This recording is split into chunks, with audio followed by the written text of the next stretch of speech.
Okay, so this video is about life and death. So when you're really, really ill, all you want to do, you're desperate. I mean, these are the stages that I went through. Number one, desperation for help. Help me, help me, help me, help me, please help me. Oh my God, who can help me, help me, help me. You go crazy. You visit thousands of doctors, everybody. You are clinging and grasping on for help with dear life. That's all you want. Please, somebody help me.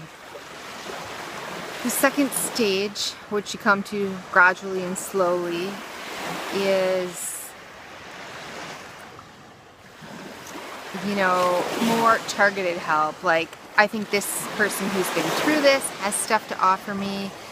This person who's been through this can offer this. This extreme expert in this field, this nutritionist, herbal expert, holistic functional medicine doctor, all these people with these protocols aimed to help. You sort of get to a place of, I need the expertise, the help, the natural expert help from all the best of the best. The lowly, whatever, no names won't do. You need the best of the best. And then you slowly come to a third stage, which is nobody can help me. There's nobody. No man, no God, no expert. It's me and God, and even God has abandoned me. So that's the fourth stage, is you realize that you are all alone. You're all alone. Nobody can help you. And this is when you realize that the only person you can trust, the only person who can help you is you. You might be able to get advice from other people who have been there. You might be able to keep learning. But the only person, there's nobody to ask, no practitioner that you have to go run the idea by. Do you think I should do this? Can I do this? No, it's all, what do you think? What do you think? How do you feel about it? The only person, you begin to realize that the only person you can trust is yourself, and that's all you have. No man, no expert, no God, no universe, no anything is coming to help you. And the only person you're left with is yourself, which is a very vulnerable place to be. Some other stages are, in the beginning you fear everything. You fear death, life, everything. And then you begin to not fear death anymore. That's sort of another stage, is you don't fear death. You have no more fear of dying, because the alternative, what you're afraid of more than anything, is actually having to live the suffering. The suffering is greater than the fear of dying. So you don't fear death anymore, but the only thing that you fear is living, having to live this suffering over and over and over and over. And then comes the day when you realize, and this might be where I'm at now, is that you sort of don't fear living anymore. You know how bad it is, you know you've survived, you know you can survive, and you almost don't fear it. You look at it as a reincarnation of sorts, a second chance.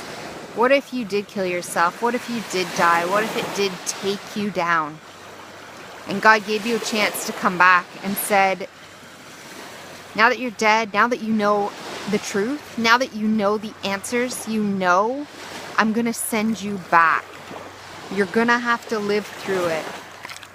But I'm going to put you in the way of the right people. I'm going to give you the days. I'm going to give you the ambition to solve this mystery on earth. Do you want to go back? You just look at one more day as a blessing. It's a horrible, hateful suffering of a blessing, but you have to find meaning in it. Meaning that this is my chance to figure it out, my chance to solve the puzzle, my chance to get it right. And the only way that I can write history, meaning rewrite history, because you already feel like you're dead, is to come back to earth and relive it. And so that's kind of the final stage, is when you realize you're the only person who can help yourself, and you're the only person who can live this, and you have to, through the suffering, find a way to solve the problem and bear it yourself. No more asking people, no more complaining to people, no more crying, no more begging God, no more anything. You just silently and stoically and miraculously bear your cross as you do your best, and you become content with the fact that you are doing your best every day. You're doing everything. You've looked at the experts. You're doing everything. You won't give up. You come to a place of, you draw that line in the sand and you're like, I won't give up. I will not give up. That's my line. No matter how badly I'm suffering, no matter how badly I don't want to be here, no matter how badly I'd rather be dead, no matter how badly this suffering and illness and lifetime and all of it is, this is my only chance to get it right. And you draw your line in the sand and you say, this is my path to walk, and I'm going to walk it. I'm not going to jump. I'm not going to take the easy way out. I'm not going to do anything but my very best in each moment to solve this and to walk through it. If death takes me, it takes me, but I'm not going to choose it, because my mission, your mission now becomes trusting yourself and walking this path to the very end. It's a vow, it's a promise to yourself through sickness and in health. All the marriage vows that you say to somebody else, you're now saying to yourself, no matter what happens, I shall not forsake you. We shall walk this path together to the very end, until death do us part. And that's where I'm at.